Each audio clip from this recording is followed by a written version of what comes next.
it's Angelina here at Jacob's Boujee Garden. I am so glad to see you today. I'm inside today because it is raining outside. I got ready to go outside and do this video and it started pouring down the rain. So I figured I'd sit on the couch and do it. So, okay. What I'm doing today is telling you all about Russian sage. It's one of my favorite plants, and I think once you hear this video, it might become one of your favorites too. So let's get into it. So let's get into Russian sage. It's one of my favorite plants. It's a light purple. It looks ethereal. I absolutely love it in my garden. It goes with about everything that I put it up against. Right now, it's up against my tiger lilies with that bronzy orange and that yellow. It looks absolutely gorgeous. And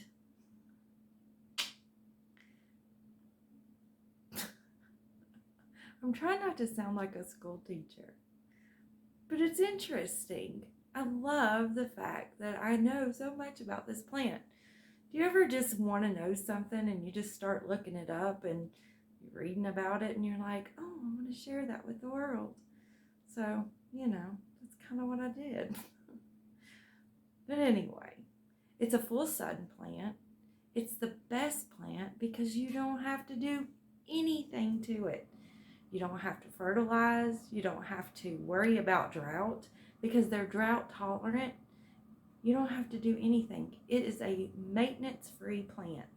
The only thing I do to mine is I trim it back in the spring and the fall every year. And that's it. It comes back. It gets 4 foot wide and 4 foot tall. And it's absolutely gorgeous in your garden. You can do along walkways, along fence lines. I have it in a big section around my garden on the hill, and it's absolutely beautiful because that garden has like a sandy soil, so you have to plant things there that don't really care what kind of dirt they're in because things are hard to grow right there in that one spot. I think they filled this hole in and then built a house on top of it. I think that's where all the rocks and the sand, because no matter where you plant something, the dirt is completely different everywhere, and you're always hitting a rock, which, by the way, I messed my arm up. So that's another story. But note to self, do not use an electric drill on the auger. Well, use your battery drill because the battery drill will stop when it hits a rock. An electric drill will not, and it will mess your arm up. So, Chase has literally been my right hand man these past couple weeks. So, anyway, let's talk some more about Russian sage. So, did you know that you can make a tea out of the Russian sage? And it's good for nausea and stomach pain and indigestion. That was the other one. Guys, just ignore me. I'm trying not to stop and start and stop and start. I've already did this video twice and I don't want to do it again. So I'm just going to rattle on and talk. So anyway, you can also boil it, cool it off, and soak a rag in it, put it on your head, and it will break a fever. Isn't that amazing? Isn't it amazing what plants will do? It also attracts all of your beneficials. Your bees, your butterflies. I even seen a hummingbird on mine today. It was gorgeous. I love to just sit out in the mornings and just watch and see what happens. The birds and butterflies just amaze me. They're so gorgeous. So, read about your beneficials. That is very important to your garden.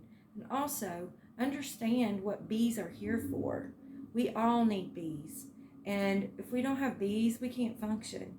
So read about the benefits of bees. It's very important. So we might do an episode on that next time. Anyway, Russia also soaks Russian sage in their vodka and makes tons of recipes with it.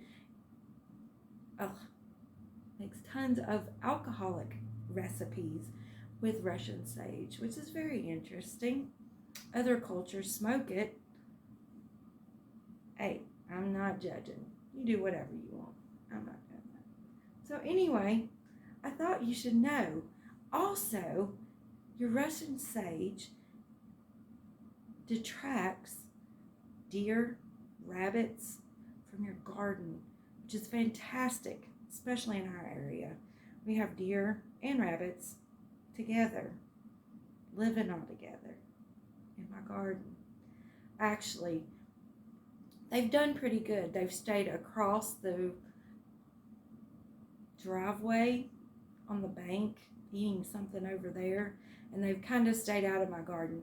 But I've tried to put Russian sage around that edge and rosemary to kind of detract them.